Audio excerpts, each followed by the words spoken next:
সাঈদ ইবনে যায়েদ সম্পর্কে আমরা শুনছিলাম, তো ওনার জীবনী থেকে আমরা কিভাবে শিক্ষা গ্রহণ করতে পারি যদি জি, একটু ধন্যবাদ। ওনার জীবনী থেকে অসংখ্য শিক্ষা আমাদের জন্য রয়েছে।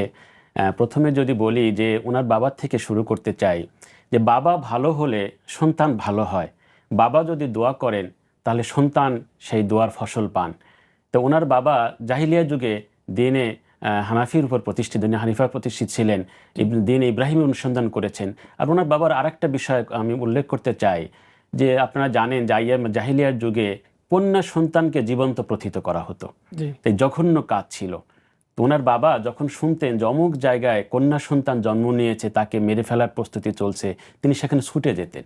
জি গিয়ে সেই কন্যা সন্তানের বাবা তাদের অভিভাবককে তিনি বুঝিয়ে সুঝিয়ে রাজি করিয়ে সেই মেয়েটাকে নিজের অধীনে নিয়ে আসতেন, নিজের তত্ত্বাবধানে নিয়ে আসতেন। বলতেন যে মেয়েটাকে মেরেন না, মেরে ফেলার দরকার নেই, আমি নিয়ে যাচ্ছি, আমি একে প্রতিপালন করব।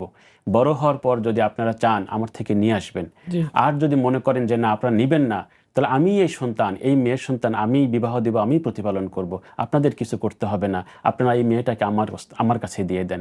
এইভাবে তিনি কন্যা সন্তানদেরকে আরবে বিভিন্ন জায়গা থেকে সংগ্রহ করে লালন পালন করতেন।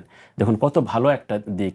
দ্বিতীয় হচ্ছে যে ওনার জিহাদের ব্যাপারে যে কথাটা আমরা একটু আগে শুনছিলাম, যে উনি সিরিয়ার দামেস্কের ওয়ালি গভর্নর, উনি তখন আবু উবাইদাকে চিঠি লিখেছিলেন যে আমাকে আপনারা ওয়ালির দায়িত্ব দিয়ে এখানে বসিয়ে রেখেছেন, আর আপনারা আল্লাহর রাস্তায় আল জিহাদ ফি সাবিলিল্লাহর যে অসম্ভব সোয়াব, পাহাড় সম সোয়াব আপনারা কামাই করছেন, আমি তো এতে ঠকে যাচ্ছি।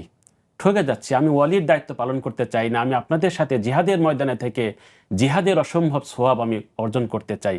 আল্লাহ রসুল জিহাদের যে মর্যাদা বলেছেন এর সমতুল্য কোনো সোয়াব পৃথিবীতে আর নাই। আমি ওয়ালির দায়িত্ব থেকে মুক্ত হয়ে জিহাদের ময়দানে থাকতে চাই। দেখুন এখন দুনিয়ায় আমরা দেখতে পাচ্ছি সামান্য একটু ক্ষমতার জন্য কত মারামারি কাটাকাটি কত কিছু, আর উনি গভর্নরের দায়িত্ব ছেড়ে দিয়ে যুদ্ধের ময়দানে, যেখানে জীবন মৃত্যুর একটা প্রশ্ন, যে উনি শহীদ হয়ে যেতে পারেন, মরুভূমির তপ্ত লু হাওয়ায় তিনি মিশে যেতে পারেন, ওনার সন্তান পরিবার পরিজন সব পিছে পড়ে থাকবে, উনি নিজের তপ্ত লুহু তিনি মরুভূমির বুকে তিনি ঢেলে দিতে চাচ্ছেন আল্লাহর রাস্তায়, আল্লাহর দিনকে বুলন্দ করার জন্য। এটা আমাদের বিরাট একটা শিক্ষা। এরপরে উনি যেটা ইয়ারমুকের যুদ্ধে ওনার একটা বড় হাদিস বর্ণিত হয়েছে, যে ইয়ারমুকের যুদ্ধে যখন আবু উবাইদা রাদিয়াল্লাহু আনহু বললেন যে কে সামনে যাবে, একজন সাহাবা তিনি আসলেন এবং বললেন যে আমি তো কিছুক্ষণের মধ্যে শহীদ হয়ে যাব, হে মুসলিম সেনাপতি, আপনার কি কোনো বাণী আছে যেটা আমি আল্লাহ রসুলের কাছে পৌঁছে দেব শহীদ হওয়ার পরে? তখন আবু উবাইদা রাদিয়াল্লাহু আনহু বলেছিলেন যে তুমি আল্লাহ রসুল সাল্লাল্লাহু আলাইহি ওয়াসাল্লামের কাছে আমার সালাম পৌঁছে দিবে, মুসলিম উম্মতের সালাম পৌঁছে দিবে, এবং বলবে যে আল্লাহ পাক আমাদের সঙ্গে যে ওয়াদা করেছিলেন সেই ওয়াদা আল্লাহ পাক রক্ষা করেছেন এবং আমরা বিজয়ী হচ্ছি। এই সংবাদ যেন আল্লাহ রসুল সাল্লাল্লাহু আলাইহি ওয়াসাল্লামের কাছে তুমি পৌঁছে দাও। তো অসংখ্য ঘটনা রয়েছে যে ঘটনা থেকে আমরা